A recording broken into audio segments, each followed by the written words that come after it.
आधी रात का समय था।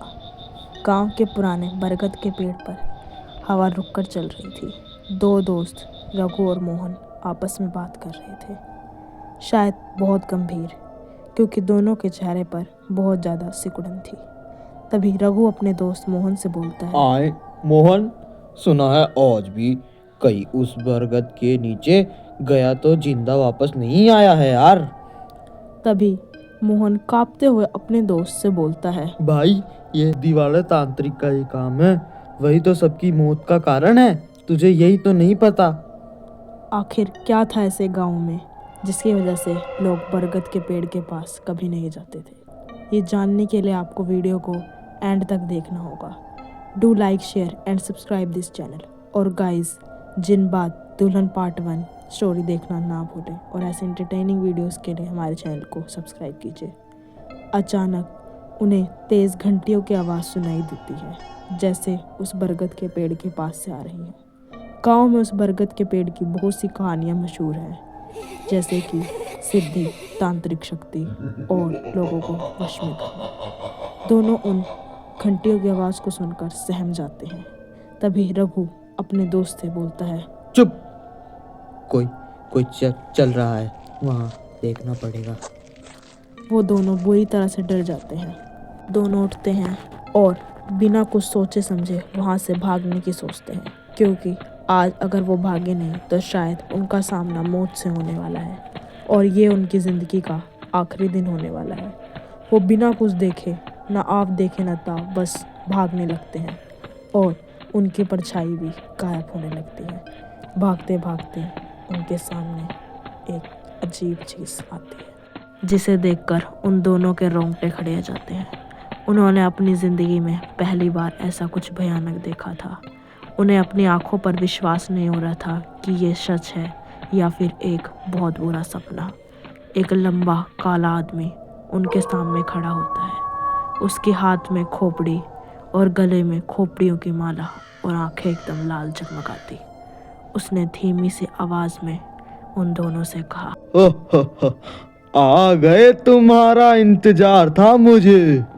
आज मेरी शक्तियां पूरी हो जाएंगी, मैं शक्तियों का नायक बन जाऊंगा, सब दुनिया पर मेरा राज होगा। दोनों उसे देखकर जाम हो गए। उन्होंने पहली बार ऐसा कुछ देखा था। आज उनका सामना काली शक्तियों के मालिक से हुआ था, वही सिद्ध तांत्रिक। आज वो दोनों शायद अपनी जिंदगी का आखिरी दिन जी रहे थे। तांत्रिक धीरे धीरे उन दोनों के पास आता है। मोहन कांपते हुए पूछता है, तुम कौन हो, हमारे पास क्यों आ रहे हो?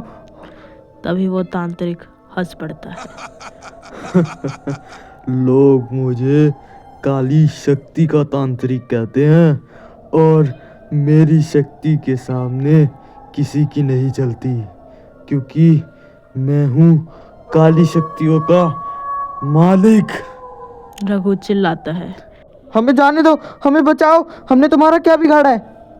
तभी वो तांत्रिक की आवाज़ गूंजती है, अभी तो काली शक्ति का चक्र शुरू हुआ है, तुम्हें इसकी पूरी शक्ति दिखाऊंगा।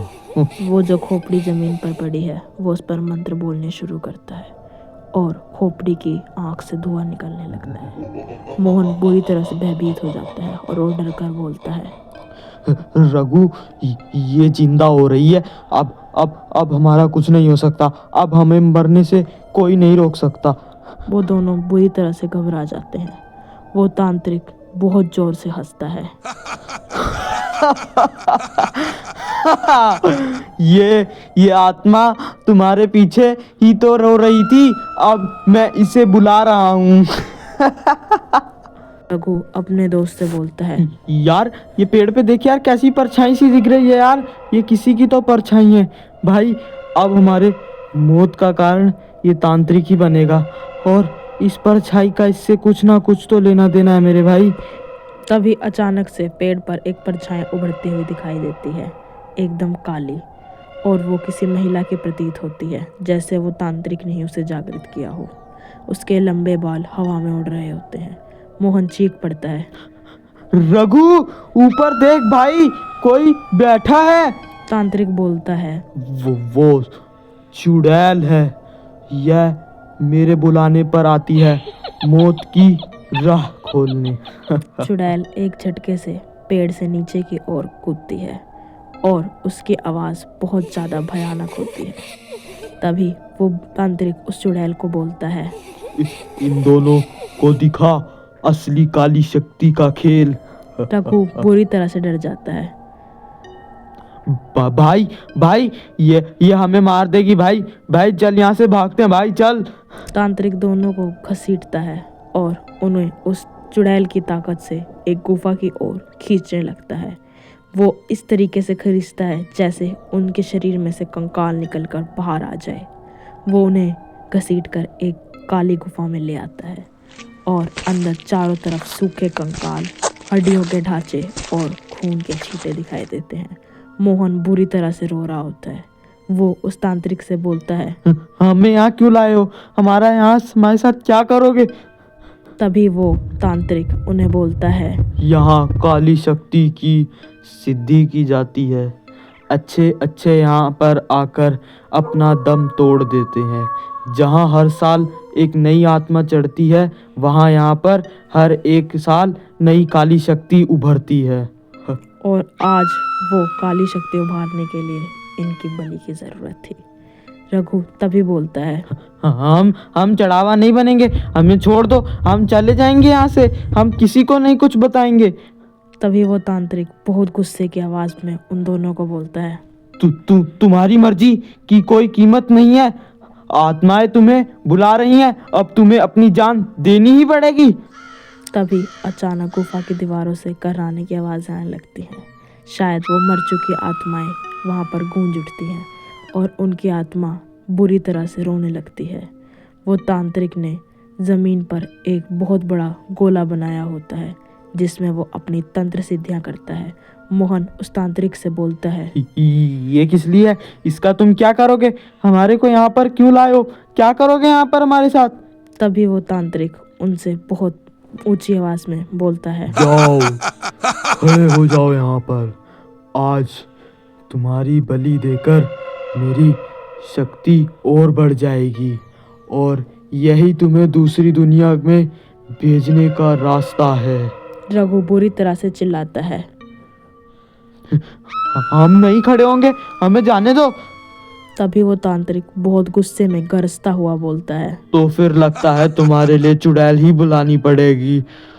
उसने मंत्र पढ़ने शुरू किए और वो बहुत तेज आवाज में मंत्र पढ़ने लगता है और उस चुड़ैल को वहाँ पर जागृत करने लगता है ताकि वो उन्हें ज़बरदस्ती उस गोले में लेकर आए। और वो चुड़ैल अचानक गुफा में प्रकट होती है और उसकी आंखें खून जैसी लाल होती हैं। मोहन चीख पड़ता है, ये हमें पकड़ने आ रही है, हमें बचाओ। तभी वो चुड़ैल उन दोनों को उस घेरे में धकेल देने की कोशिश करती है। गोला अचानक से नीले रंग में चमकने लगता है।